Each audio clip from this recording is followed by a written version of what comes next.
فالذين هاجروا وأخرجوا من ديارهم وأوذوا في سبيلي وقاتلوا وقتلوا لأكفرن عنهم سيئاتهم ولأدخلنهم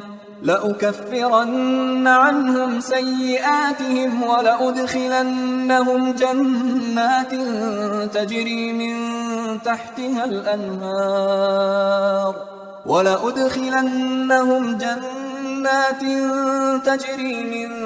تحتها الأنهار ثوابا من عند الله والله عنده حسن الثواب۔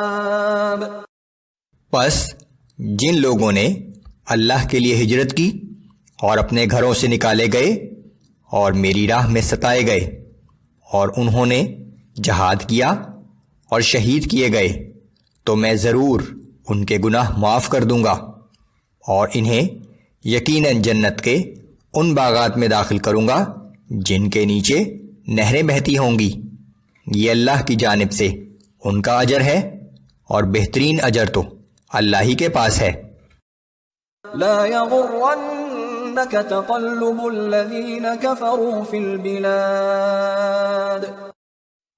اے پیغمبر صلی اللہ علیہ وآلہ وسلم، کافروں کا شہر با شہر اس طرح گھومنا پھرنا آپ کو کسی دھوکے میں نہ ڈال دے۔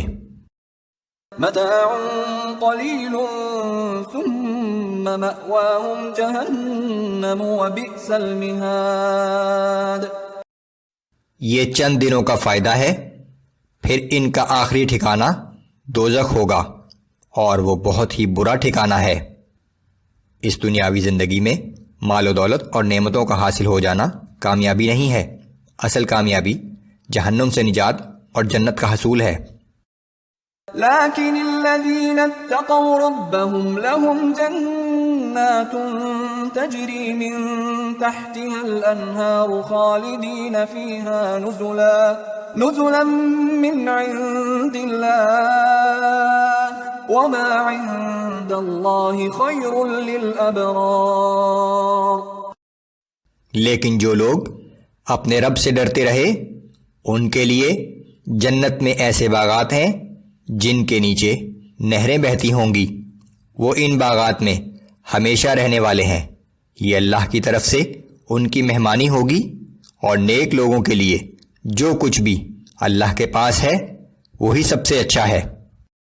وَإِنَّ مِنْ أَهْلِ الْكِتَابِ لَمَنْ يُؤْمِنُ بِاللَّهِ وَمَا أُنزِلَ إِلَيْكُمْ وَمَا أُنزِلَ إِلَيْهِمْ خاشعين لله لا يشترون بآيات الله ثمنا قليلا۔ اور بے شک اہل کتاب میں کچھ لوگ ایسے ضرور ہیں جو اللہ پر ایمان رکھتے ہیں اور اس کتاب پر بھی ایمان رکھتے ہیں جو تمہاری طرف نازل کی گئی ہے اور اس پر بھی جو ان کی طرف نازل کی گئی تھی، اور ان کی حالت یہ ہے کہ وہ اللہ کے آگے عاجزی کرتے رہتے ہیں اور اللہ کی آیتوں کے عوض قلیل معاوضہ نہیں لیتے۔ اولئک لهم اجرهم عند ربهم ان اللہ سریع الحساب۔ یہ وہ لوگ ہیں جن کا اجر ان کے رب کے پاس موجود ہے، بے شک اللہ بہت جلد حساب لینے والا ہے۔ یا ایھا الذین آمنوا اصبروا وصابروا ورابطوا واتقوا اللہ لعلکم تفلحون۔ اے ایمان والو، مصائب پر صبر کرو اور دشمن کے مقابلے میں ثابت قدم رہو اور خدمت دین اور جہاد کے لیے خوب مستعد رہو اور ہمیشہ اللہ سے ڈرتے رہو تاکہ تم دنیا اور آخرت میں اپنے مقصد میں کامیاب ہو سکو، کہ زندگی کا اصل مقصد جہنم سے نجات اور جنت کا حصول ہے۔ سورہ نساء آیات نمبر 1 تا 6 میں اللہ سے ڈرنے اور صلح رحمی کی تلقین، یتیموں کے حقوق ادا کرنے اور ان کے مال کی اس وقت تک حفاظت کرنے کی ہدایت کہ جب تک ان میں مناسب سمجھ بوجھ پیدا نہ ہو جائے۔ اعوذ باللہ من الشیطان الرجیم، بسم اللہ الرحمن الرحیم، یا ایہا الناس اتقوا ربکم الذی خلقکم من نفس واحدة وخلق منها زوجها وبث منهما رجالا كثيرا ونساء۔ اے انسانوں، اپنے رب سے ڈرو جس نے تمہیں ایک جان سے پیدا کیا، پھر اسی جان سے اس کا جوڑا بنایا، پھر ان دونوں سے بکثرت مردوں اور عورتوں کو پھیلا دیا۔ واتقوا اللہ الذی تساءلون به والارحام ان اللہ کان علیکم رقیبا۔ اور اس اللہ سے ڈرو جس کا واسطہ دے کر تم ایک دوسرے سے اپنے حقوق کا مطالبہ کرتے ہو، اور قرابت کے تعلقات کو توڑنے سے پرہیز کرو، بے شک اللہ تم پر نگران ہے۔ وآتوا اليتامى أموالهم ولا تتبدلوا الخبيث بالطيب ولا تأكلوا أموالهم إلى أموالكم إنه كان حوبا كبيرا۔ یتیموں کے مال واپس ان کے حوالے کر دو، اور اپنے برے مال کو ان کے اچھے مال سے تبدیل نہ کرو، اور ان کے مال اپنے مال کے ساتھ ملا کر یا تبدیل کر کے نہ کھایا کرو، کیونکہ یہ بہت بڑا گناہ ہے۔ وَإِنْ خِفْتُمْ أَلَّا تُقْسِطُوا فِي الْيَتَامَى فَانكِحُوا مَا طَابَ لَكُم مِّنَ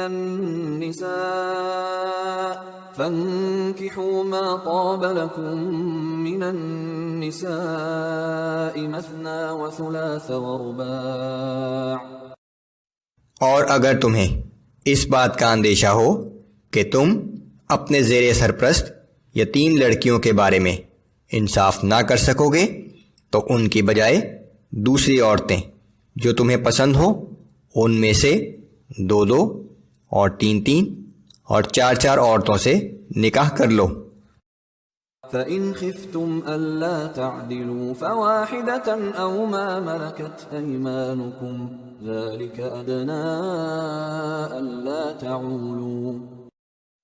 پھر اگر تمہیں یہ خوف ہو کہ ایک سے زیادہ بیویوں میں عدل نہ کر سکو گے تو صرف ایک ہی عورت سے نکاح کرو، یا پھر وہ کنیزیں جو تمہاری ملکیت میں آئی ہوں، امید ہے کہ ایسا کرنے سے تم ناانصافی اور ایک ہی طرف جھکنے سے بچ جاؤ گے۔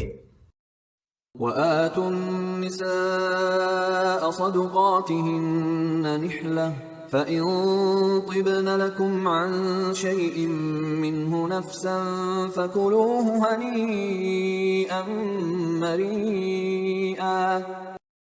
اور عورتوں کو ان کے مہر خوش دلی سے ادا کیا کرو، پھر اگر وہ خود اپنی خوشی سے اس مہر میں سے تمہارے لیے کچھ چھوڑ دیں تو تب اسے خوشگوار سمجھ کر مزے سے کھاؤ۔ نزول قرآن سے پہلے کسی بھی آسمانی کتاب میں تعداد ازواج پر کوئی پابندی نہیں لگائی گئی تھی، اگرچہ عوام الناس میں ایک ہی شادی کا رواج تھا، لیکن ایک سے زیادہ بیویوں پر پابندی بھی نہ تھی۔ ایسی مثالیں موجود ہیں جب ایک شخص نے ایک وقت میں بڑی تعداد میں شادیاں کیں۔ قرآن نے پہلی دفعہ ایک طرف تو بڑے واضح الفاظ میں ایک ہی شادی کی ترغیب دی، اور دوسری طرف 4 سے زیادہ بیویوں پر پابندی عائد کر دی۔ یہ اجازت بھی تمام بیویوں کے ساتھ عدل سے مشروط ہے۔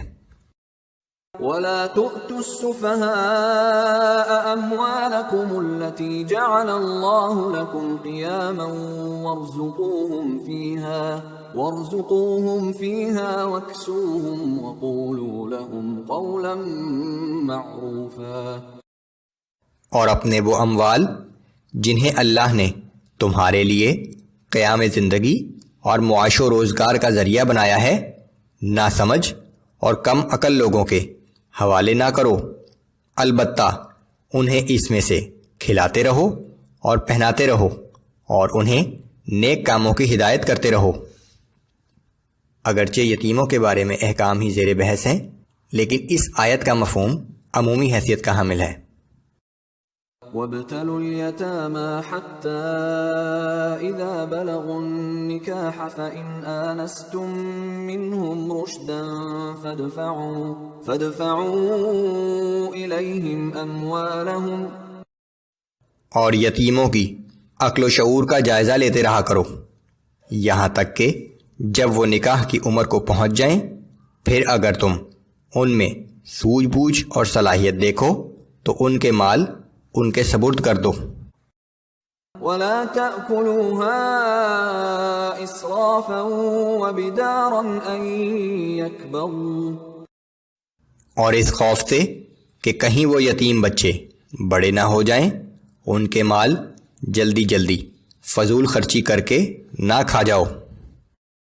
ومن كان غنيا فليستعفف ومن كان فقيرا فليأكل بالمعروف، اور اگر کسی یتیم کا سرپرست دولت مند ہو تو یتیم کے مال سے بالکل پرہیز کرے، اور اگر سرپرست خود نادار ہو تو وہ اس کی پرورش کے لیے صرف بقدر حاجت اس کے مال کو استعمال کر لے۔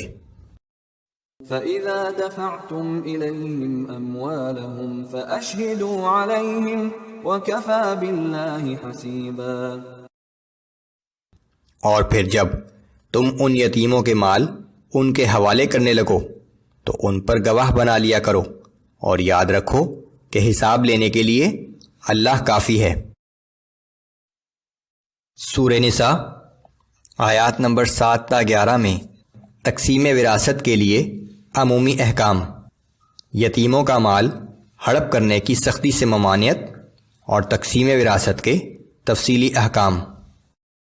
اعوذ باللہ من الشیطان الرجیم، للرجال نصیب مما ترک الوالدان والاقربون وللنساء نصیب مما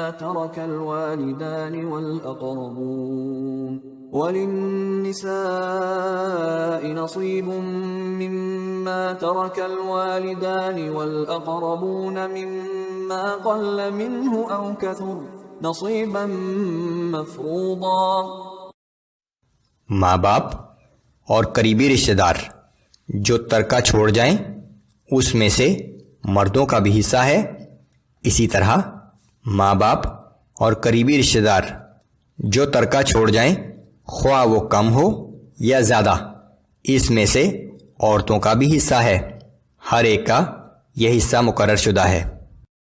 وَإِذَا حَضَرَ الْقِسْمَةَ أُولُو الْقُرْبَى وَالْيَتَامَى وَالْمَسَاكِينُ فَارْزُقُوهُم مِّنْهُ وَقُولُوا لَهُمْ قَوْلًا مَّعْرُوفًا۔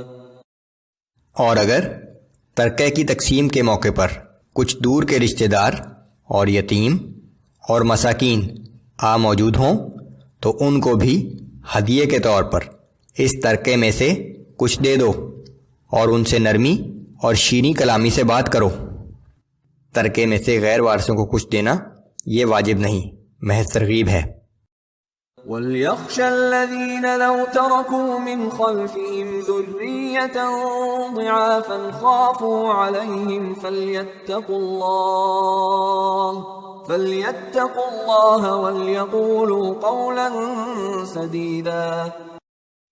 اور لوگوں کو اس بات سے ڈرنا چاہیے کہ اگر وہ خود اپنے پیچھے کمزور و ناتواں اولاد چھوڑ جاتے تو ان کو اپنے بچوں کے بارے میں کیسے کیسے اندیشے ہوتے، پس ان لوگوں کو اللہ سے ڈرتے رہنا چاہیے اور یتیموں سے سیدھی اور سچی بات کہنی چاہیے۔ ان الذين يأكلون اموال اليتامى ظلما انما يأكلون في بطونهم